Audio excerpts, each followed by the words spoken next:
Hey everyone, welcome to another LEGO Fan video. I'm your host LEGO Fan, and I do fun LEGO videos at about 10 steps per video, as well as cool Ben 10 videos. Because I'm new, please like, subscribe, ring the bell, do all that YouTube algorithm stuff. From out of the way, let's get started. So, we are now on to part 7 of 9 of the Ben 10 episodes of the Ben 10 set up the Esoterica arc. I know, it's a lot. And these episodes are Moonstruck, Prison number 775 is missing, The Purge, Simeon Says, Greens from Tekadon, Blame Keyboard Circle, Double or Nothing, The Perfect Girlfriend, Ultimate Sacrifice, Winding Gyre, Mother of All Venos, and Ben 10 January Rex, Heroes United. Again, not necessarily in that order, it's in release order according to the ink tank, which is a very good breakdown of all the episodes that I just listed. I'm just doing the characters. You have 10 seconds to guess which one of the characters is going to say the line that I will be playing. None of them say their name in the first line that they have here. We got a set of 10 characters, only because one of them is incredibly long, but we'll cross that bridge when we get to it. Let's see our first one is. Our first character up doesn't have many appearances, but we're still noting them, and that will be this character. Unreset. I mean, Ultimatrix abort reset code 10. Of these characters, which one said that line? 10 seconds, good luck.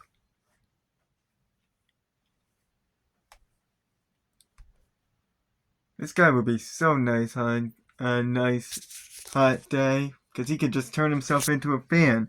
This is Terraspin. He is a Geochilon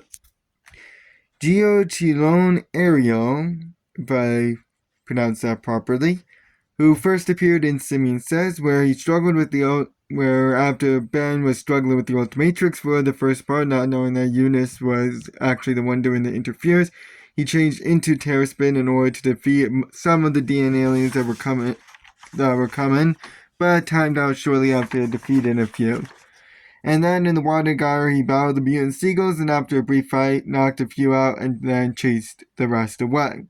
So he's very strong and durable to the point where he can actually tuck himself into his shell in order to make himself even more durable, because the shell is, well, it's probably penetrable, but we actually never see it penetrate, so I would say impenetrable.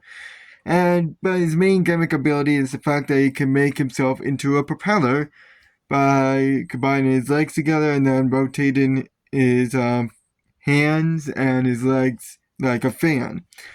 So this creates strong winds, obviously, and this can also just come from the holes that are inside his shell to begin with. This propeller gives him the ability to fly, and also to generate tornadoes to suck in anyone and launch them elsewhere, which can also be done naturally with any of his wind powers. He also has quick reactions, and due to the fact that he can tuck himself into his shell, which is impenetrable, he can throw himself as a projectile. Yes, he can physically launch himself. But he can be mind-controlled, he's not fast on land, he can be contained in mana, he can be frozen. It's difficult for him to get up after landing on his shell like any other turtle. He also has convenient timeouts, as it often makes Ben dizzy when he transforms back, and he can be shoved or pushed down with enough force if he's flying. Let's cover this next character, whose first line is... Hands full. My team is here to help. You'd be well advised to let them. Of these characters, which one said that line, and what is their name? 10 seconds, good luck. To be truthful, I don't think they ever... No, wait, they do say his name in the episode, but this is a January Rex exclusive character, that being White Knight. We do have the Black Knight, which is the one that talked before, but she doesn't have as much significance in the episodes compared to White Knight. Only 2 characters from Gen Rex I did include, and that's the Monkey and Black Knight. The rest did get included because they actually have significance. And we've already covered almost all of them. I think we got the last 2 today, White Knight, and then another one we'll see later. So White Knight is a pure human, he has no nanites in him, and only appeared in Ben 10 January Rex Heroes United, mostly staying in the background for the first part of the episode, but once 6 was down for with injuries due to the explosion, White Knight decided to stand in 6's place and took part in the final fight against Alpha as at the Bug Jar, standing as the third person in the fight, where they were exploring the Bug Jar, taking on Alpha, all that sort of stuff. We don't know too much in terms of his abilities as of Ben 10 January Rex Heroes United, because I'm pretty sure he has way more abilities before this, but we do know that he's very observant, it's clearly a pretty good fighter, and comes equipped with this special suit. This protects him from the nanites and gives him enhanced durability and a wrist-mounted laser cannon, which he can fire with some pretty good precision. But he is a human and has no unique abilities. In fact, he is so human that due to his unique physiology and certain unseen events that we don't see in this episode, he is the last pure human. So if he is ever outside of this suit, he will die from all of the nanite-infected air that's around due to, again, certain unseen events that we don't know about if you're a Ben 10 fan. I have yet to see January Rex. I do have it on my watch list along with 5 gazillion other shows. Currently working on one that's often teamed up with Ben in the fandom, Danny Phantom. So, I'll get to January Rex in 500 years. But let's move on to our next character. Ironically, we got both minor villains from the Purge episode, and this is one of those characters whose first line is,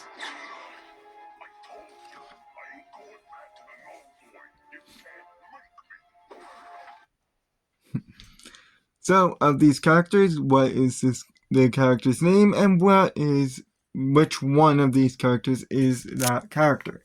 10 seconds, good luck.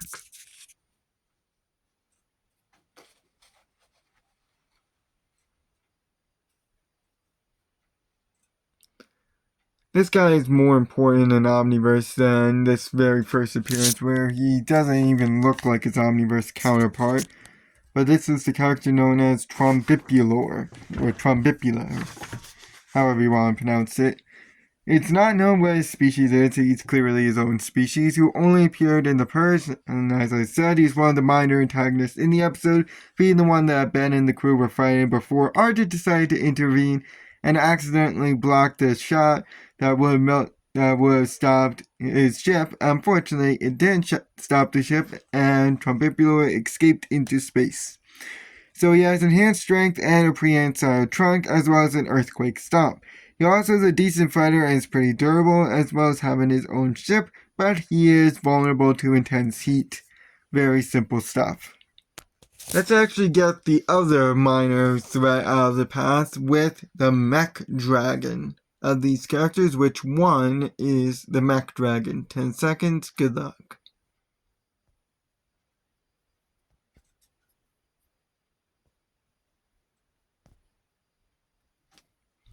I got really nothing else to say for the Mech Dragon, I'm sorry. But this is the Mech Dragon. He is a robot, only appearing in the Purge where Argent decided to yank a royal rope from under his feet. This awoke the Mech Dragon, and it proceeded to attack the gang while Argent decided to flee for cover. And after a short fight, it was stabbed straight through and destroyed. So, it is incredibly durable and strong, as well as being very big, and has fire breath, as well as being able to fly a tiny bit. It also has sharp claws and horns, as well as a spiked tail. But size can be a disadvantage since it can't enter any small doorways. It's also weak to sonic sounds, and it can be pierced through. Again, really quick one, is essentially a typical robot that you would find in any sort of sci-fi show, only in this case it has fire breath. That's always good. Let's see this next character, who's a bit long, but, well, you'll see. This is their first line. Let's go. Me and Gwen are 4 strokes up. Last shot is Ben's.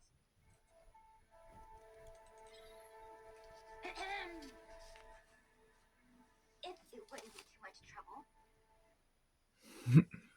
Of these characters, which 2 are that character and what is their name. 10 seconds, good luck. Young Love. This is Ben's major crush and the one that the fandom really wanted to happen, but didn't happen. Personally, I'm more of a fan of the one that's in Omniverse, but that's just me. But this character is Julie Yamamoto, who has her typical outfit here and her tennis outfit here. She's a human, first appearing in Green's Kentucky, joined the gang for a round of makeup, only for her to lose on the death hole, and due to her competitive nature, she demanded a rematch but was taken home before one was set. And then in the Flamekeeper Circle, she joined the Flamekeeper Circle, believing it will make the world a better place, since essentially it's like we have the Cold Cthulhu mixed with Scientology. And she rose to the ranks of being Edward's accomplice, but when she realized that the dog that was being kept is actually Philgax, she decided to quit the group and turn on them. Then lastly, in The Perfect Girlfriend, she traveled abroad for a tennis tournament and was seen leaving at the airport, only to make an actual, for real surprise trip home in time to discover Elena, who she talked out of killing Ben. So, obviously, she is known for being a very good tennis player and is smart and serves as a tutor to Ben most of the time and really cares about him and can also motivate him. She can also ride a moped and takes really good notes as well as being very agile and quick reactions. She also can understand ship and ship trusts her fully and has the ability to call ship whenever needed. She's also a decent fighter, a good catcher, and is strong enough to knock out Forever Knight with the help of a weapon. She also has bad speed gyro and can merge with ship to make herself a mech suit, which we don't see here. But this mech suit has a laser gun and is durable to the point of being impenetrable and gives her enhanced strength.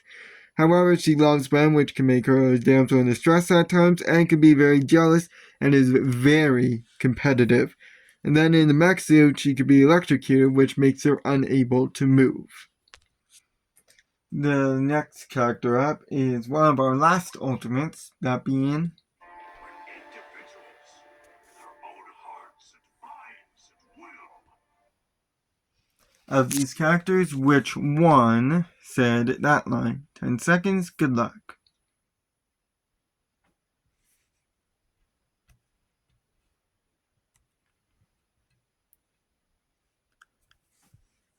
As I said, this is one of our last ultimates, but this one is Ultimate Swampfire. An evolved Bethanosian, only appearing in the Ultimate Sacrifice, one of the Ultimates who gained sentience, battled Ben in the wild, eventually was freed, and left with Ultimate at the end of the episode. We all know the story by now. So his fire attacks are now way more powerful. He can blast off an explosion, and these fire attacks also work underwater and are strong enough to melt cement. He also has smoke flash bombs that he can throw, which can also be regular bombs, varying in size depending on if they are from his back or from his arm. He can also breathe underwater to a certain degree and grow bonds on his body, and his sentient counterpart also cannot be possessed. He can also throw seeds that can cause vines to grow, but he can be electrocuted, but that's the only weakness we really know. Let's cover our last silent character, that being the character of Heatblast. So which one of these characters is Heatblast? 10 seconds, good luck.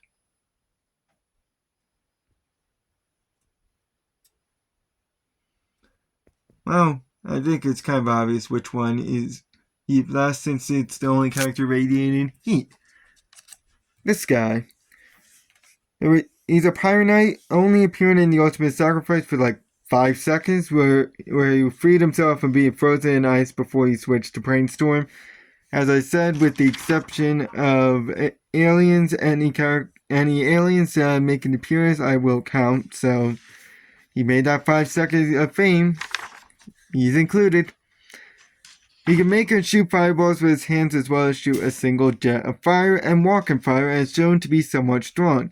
He can remove flames from an area and produce a tunnel of flames for transport and surf on flames or rocks, whichever one he prefers, and produce one giant fireball as well as a few mini ones, as well as melting certain products like metal, glass, ice, all that sort of stuff. And he can light himself on fire, which makes his attacks stronger, or as a means of getting people off him, which is supernova hot. And when sick, he has ice powers, which essentially work the same as Diamond Head. His cyclone flames can also damage nearby enemies, and he can blast off a heat explosion like a rocket, as well as produce fireworks and produce a line of heat, as well as super jump and shoot discs of fire. He's also very fast and agile, but he could be put out briefly by water or a fire extinguisher, and if soaked, he won't be able to ignite, as in like he's completely drenched in water. He also can be hypnotized and be briefly blinded by smoke, and he can be frozen. And this next character is the reason why we only have 10 characters today, which is... Ben, that's overkill. Of these characters, which 2 said that line. 10 seconds, good luck. Every single time, I never look forward to covering this character because I am still shocked that I only have 1 page on her. But this would be Gwen Tennyson, who has her human and her anodite form. Since she's half human, half anodite, and appeared in every single episode starring Prisoner number 775 is missing. And look how many powers she has. So, she has knowledge on the stars, can drive, has a Plowser equipped with a propulsion jet and Shock, as well as oxygen, and is shown to be more intelligent than Ben, so it has his brain to his brawn, and is shown to be a very good hacker, which includes the extranet. She's also a skilled fighter, specifically in Jiu-Jitsu, and has knowledge on magic and magical artifacts, as well as medicine, and possesses the Alley tricks in an alternate timeline. She also has knowledge on ancient languages, is agile, is a good runner, and can receive messages through the energy field as well as send them and track people with said energy field. She's also very sneaky, can pilot a spaceship, and when mind controlled by the Lukuba, she was able to see through its eyes. She also can operate a laser gun, but her main gimmick ability is the fact that she knows magic.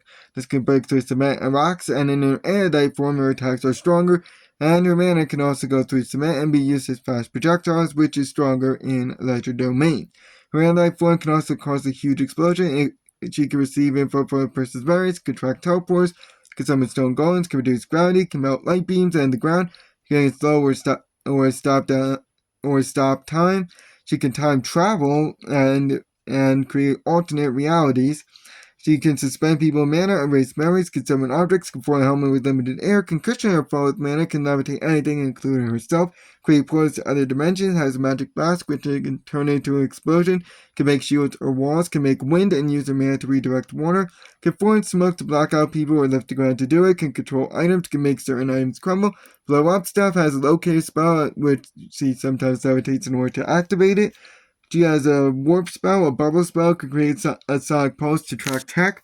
She can form platforms which can be thrown as projectiles or used as walls. She can make a magical rope to use as a whip, can make light, can summon lightning, has laser eyes and a laser beam, can make mana cups to restraints, blast off a mana blast, or mana can bounce, and with a certain spell she can siphon magic as well as form a brick with which is very heavy. Her erudite form can also grow bigger in size and put people to sleep, and knows how to cast a revelation spell to reveal secrets on objects. Her mana is also durable and can absorb, it also deflects, and is a good team player. A plumber can summon her spellbook, can project her erudite form, as in like an astral projection sort of way. She also can sense sentient beings, but she can be dead set on objectives, can be selfish. She loves Kevin, and if any sort of magic shield or wall is broken, she is weakened. She can't track technological beings like Chip without that pulse thing. She also needs to focus to use her tracker spell, and has both a fear of spiders and a fear of tight spaces.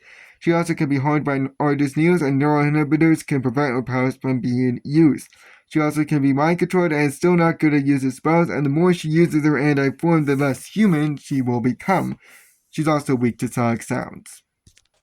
We got 2 characters left for today, and I got through Gwen quicker than I thought I would. So let's cover our next character, whose first line is... You want the truth? For the first time since I was 6 years old, I haven't a clue what I'm looking at. That's always good. So, of these characters, which one said that line, and what is their name? 10 seconds, good luck.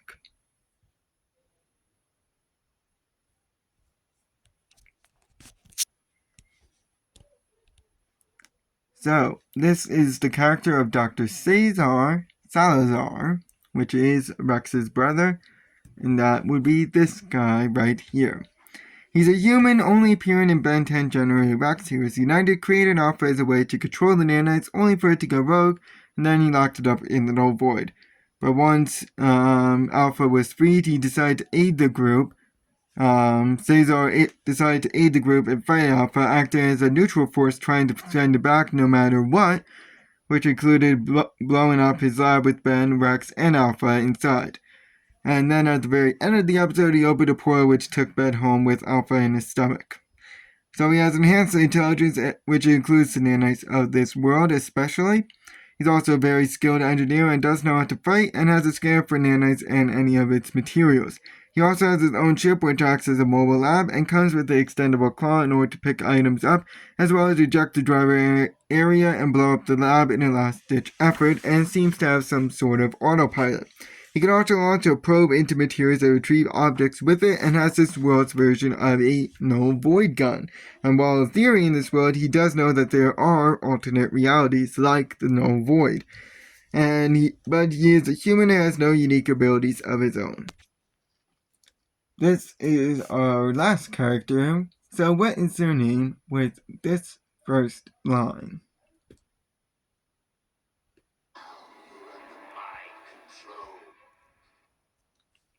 Of these, so what is their name? 10 seconds to guess. Good luck.